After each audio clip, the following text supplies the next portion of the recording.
In a world where laughter at the movies has almost gone extinct, where superhero blockbusters and billion-dollar franchises rule the box office, one filmmaker decided to try something rare, risky, and a little bit magical.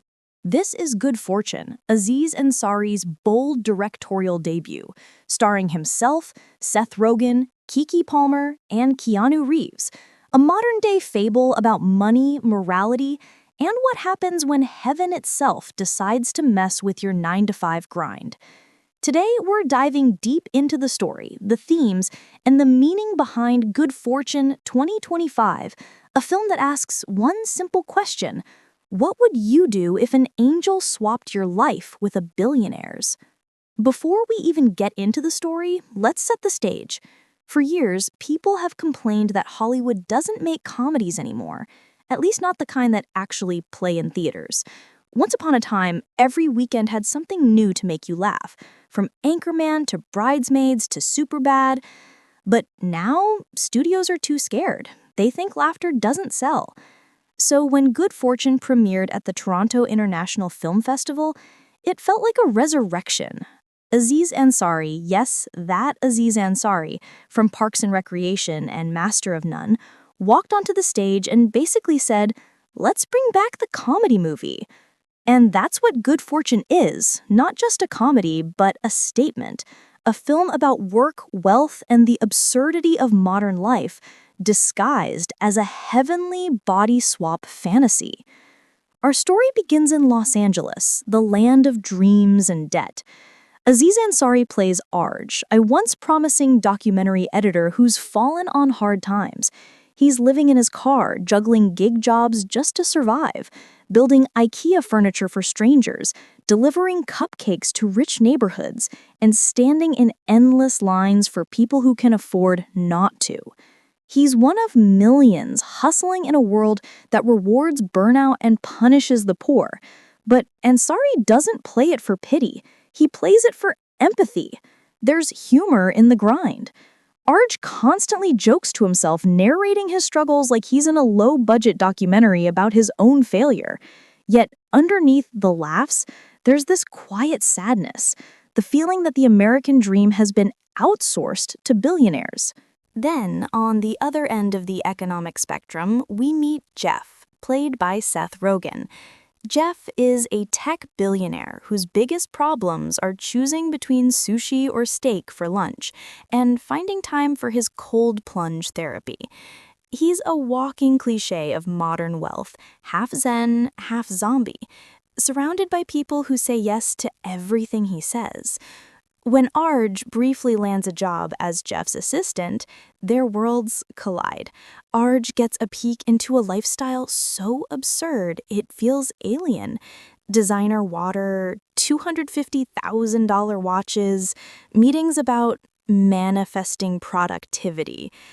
It's hilarious, but also infuriating.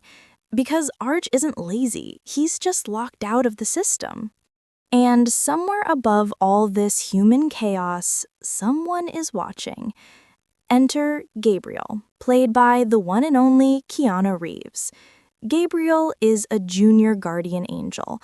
Picture a celestial intern with mini wings and a trench coat straight out of Wings of Desire. His divine job? Preventing car crashes caused by texting and driving.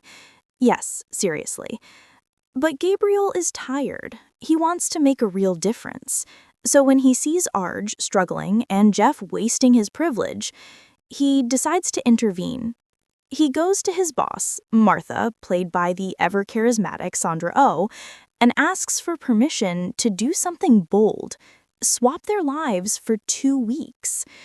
Martha, of course, says no, but Gabriel, being the stubborn little angel that he is, does it anyway.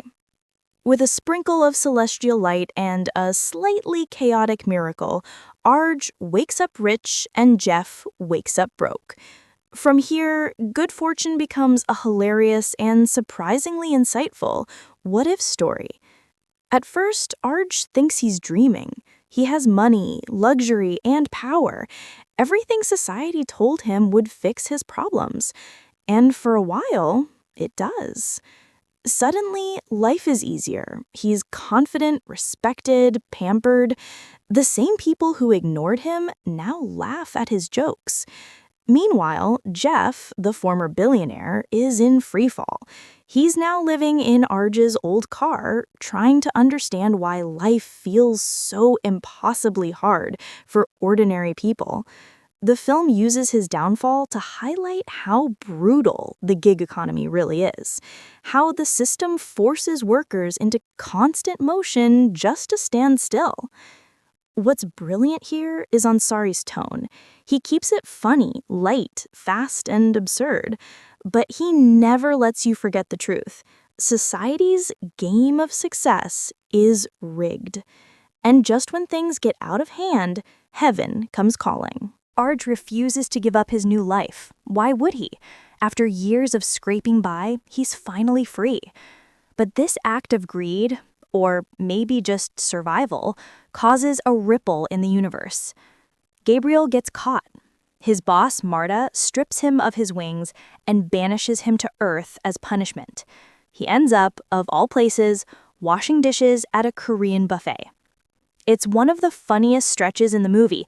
Keanu Reeves, in full angelic confusion, discovering the taste of cheeseburgers, milkshakes, and human exhaustion.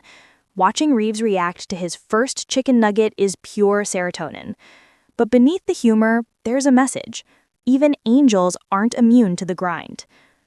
As the chaos unravels, Arj and Jeff slowly start to understand each other. Jeff sees how privilege insulated him from empathy. Arj sees how money might solve problems, but not purpose. They both learn something, but Ansari refuses to end it like a fairy tale. Good fortune doesn't tell us money can't buy happiness. Instead, it says money buys comfort, but not connection. In the end, Gabriel, now fully human, shares a burger with Arj and Jeff. The camera lingers as the three men laugh together, ordinary and equal. The halo may be gone, but the humanity shines through. So what's Good Fortune really about? It's about class, compassion, and comedy, and how those three things have more in common than we think. Ansari uses humor as a Trojan horse. He sneaks big questions into small jokes. Why do we value people based on productivity? Why do billionaires hoard while others starve? And why, in an age of instant connection, do we feel so disconnected? The film doesn't give perfect answers. It doesn't even always land every punchline, but it tries. And that effort, that optimism, feels like an act of rebellion in itself. Good Fortune, 2025, isn't a flawless film. It's messy, ambitious, and tonally uneven, but it's also full of life, bursting with ideas, empathy, and heart. It's Aziz Ansari saying, hey, laughter still matters. Stories about working people still matter. And in a Hollywood landscape obsessed with superheroes and sequels, that might just be the boldest message of all. So if you're tired of explosions and ready for something more human, something funny, warm, and weirdly hopeful, Good Fortune might be the comedy miracle you didn't know you needed. Thanks for watching. If you enjoyed this breakdown of Good Fortune 2025, don't forget to like, subscribe, and tell me in the comments, do you think money can buy happiness? Because after this movie, the answer might not be as simple as we thought.